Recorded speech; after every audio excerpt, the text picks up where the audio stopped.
Hey everyone, and welcome back to Survive This Crit.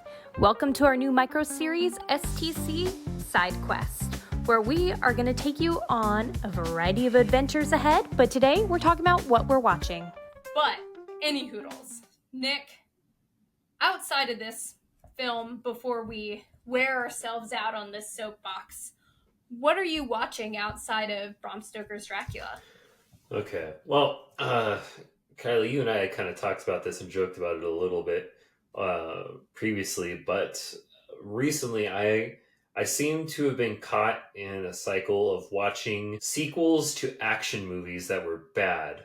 And the worst part about it is that all the sequels I watched, I never saw the original movies. No. Just the other week, I had gone with my father to go see The Accountant 2 because he came all the way from California to come and visit me. So I was like, hey, let me take you to go see a movie you haven't seen yet. Turns out he goes to the movies so often that The Accountant 2 was the only one he hadn't seen at the time. No. So I'm just kind of like, I watched it and I was like, this is terrible. Oh my gosh. At one point, my dad was like, I remember him at the end being like, I don't understand why Ben Affleck speaks in that voice. I'm like, because his character's supposed to be on the spectrum, Dad. And it's always just kind of weird. I just always think it's a little cringe when an actor tries to portray that. Yeah, especially an actor who's not on the spectrum. Because Exactly. They easily could have cast an actor who's on the spectrum. And here's the thing. I haven't seen the original, but that's like the whole point of the movie. So there's that. And then a few days ago, I went to go see Mission Impossible: The Final Reckoning. And oh boy, did they finally reckon it. Yeah? Yes, they made sure to say it 3 times in the movie just so it was very clear to the audience. It's the final reckoning, guys! For real! I counted it. Like, there's 3 separate occasions where someone just yelled out, Ethan, what's his last name? Ethan Hawke, this is your final reckoning. I'm like, you don't say. Oh my gosh. And if this movie does well enough, it's not going to be Tom Cruise's last Mission Impossible movie. But it has to be. The literal title of the movie is The Final Movie. Final Reckoning. Maybe I'll be eating my words 2 years from now. But I could see him being like, one last jump off a plane? One last jump into a helicopter? One more cliff dive? Why not? And oh my gosh, the way that this movie just like inserted clips from the old movies. Did it really?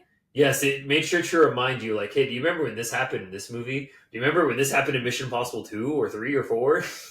That's crazy. I read some reviews that the editing was really choppy on this movie, and I will say... It was so choppy. There were so many times. I can't even count the number of times. Tom Cruise just goes off in a sprint in some direction. And he's like, I'm going somewhere. And he runs, and then bam, he's into the next scene already, somewhere, running into it. I'm like, what? When you said that, I pictured him playing Dash in a live action grown up. He could play Dash from The Incredibles. Based on how often he but runs. old. Oh my gosh, that'd be funny. That's crazy. I've honestly never seen any of the Mission Impossible movies. It's never been of interest to me, so I've never watched them. They are... I don't think... I recall seeing the first one a few years ago, but I don't remember that much about it. I remember it not being terrible. It's worth a watch. I think after that, the general opinion is that they're just kind of silly. It's kind of like watching cool action movies where the stunts are real and there's not a lot of substance, but it's fun. Yeah, and so it's fun to watch it probably in a group more because then you can just laugh at all the really silly things together. Similar in the same vein as watching a Fast and Furious movie. Gotcha. Okay, so an action flick. Mm-hmm. Well, I finally got an Apple TV subscription. Woo! So obviously I know I have to watch Severance, so I don't need you guys to come at me for that. But what I've currently been watching there is Bad Monkey, which is true crime meets Vince Vaughn. And it's there's a lot of similarities to Psych in some ways, a grown-up Psych. because the personality of Vince Vaughn's character gives like Sean vibes if he grew up. And then Wait. Then it's not Sean. Sean never grows up.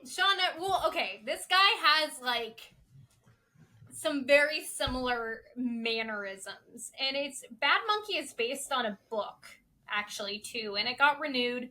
I really like it. I think it's funny, and it's like got some good true crime in it too. But we're almost done with that one. I actually went to a screening of that last year though, which was cool. So if those of you who are LA local, you know that there's like free screenings of TV like episodes or films that happen a lot. So I ended up in, gosh, I don't even remember which theater it was, but to watch a free screening, and they showed me parts of episode 3 and 4. So when I started the show with Joshua, I was so confused because I was like, this isn't what I remember seeing, but I got to meet the show creators at the screening, which was really cool, and they're super nice. So that was cool. I'm so glad you mentioned Vince Vaughn too, because that just jogged a memory in me. Another movie I'd seen, real quick recommendation to fans here. There's this movie called The Nonas. It's a really sweet, really cute movie on Netflix. I think I've been curious about that. It came out, I think, or at least I noticed it right around Mother's Day this year.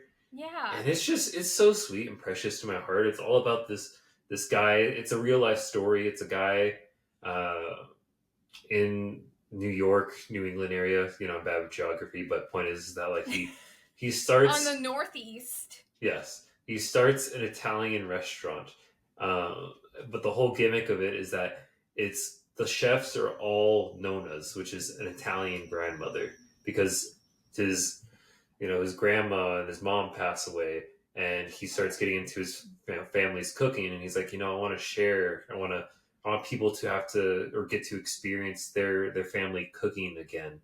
So he kind of captures that whole vibe in this restaurant, and it's just a very sweet, very wholesome story, and it's actually true.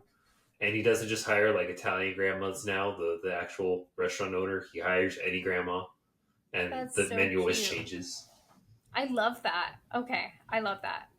I've been wanting to watch it, so I'm gonna actually commit to it and watch it then.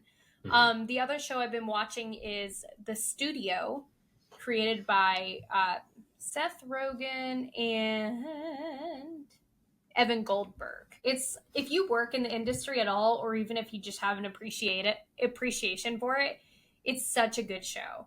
It's like an inside look to the industry, but it's also just really well done. Like, they use a lot of oneers in the film, which is like using one take, a continuous shot for like multiple scenes or something like that. Like the show Adolescence did that for their show as well.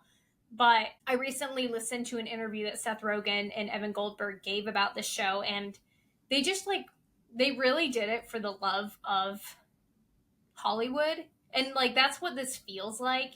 It feels like a chaotic love letter to Hollywood, and I am absolutely loving it.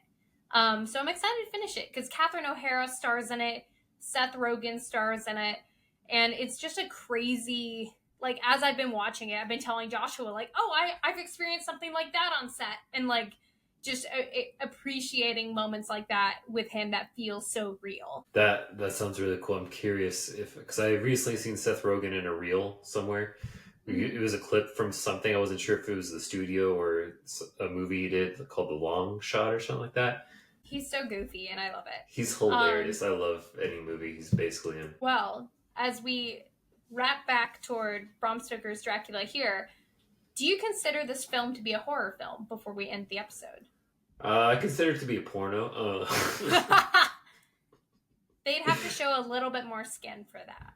No, that's very true. Yes, it's totally a horror movie. It's a very gothic, very classic horror too. And I think Francis Ford Coppola really, he was in for that. And I think he did a really great job of capturing that whole feel. It doesn't really do much of a job of like spooking you unless you're like really scared by the image of the monster. Or the image of boobs on screen. No, terrifying. That's something different. That's a different type of phobia. but I I definitely think this was a good and genuine horror movie for sure. Mm. I'd agree with you. Like it feels like more of a gothic romance with monsters than like a horror movie because I wasn't scared at all.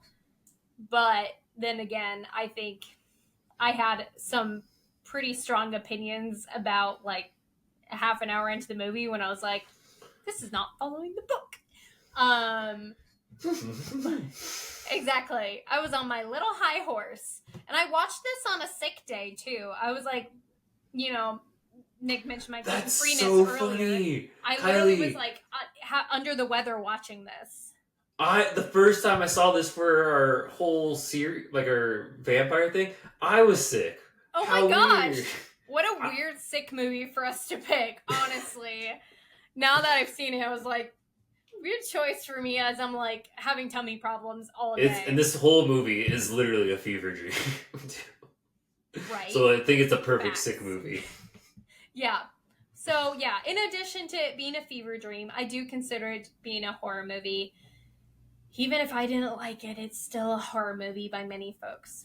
But that's okay because you know what? I still did my due diligence and deep dived for the next episode. So everyone, make sure to come back next week where we will deep dive certain aspects of the film, including origins of the film, Francis Ford Coppola, costumes, and more. So thank you guys for joining us. Make sure to come back next week for more and make sure to like and subscribe. Bye everyone.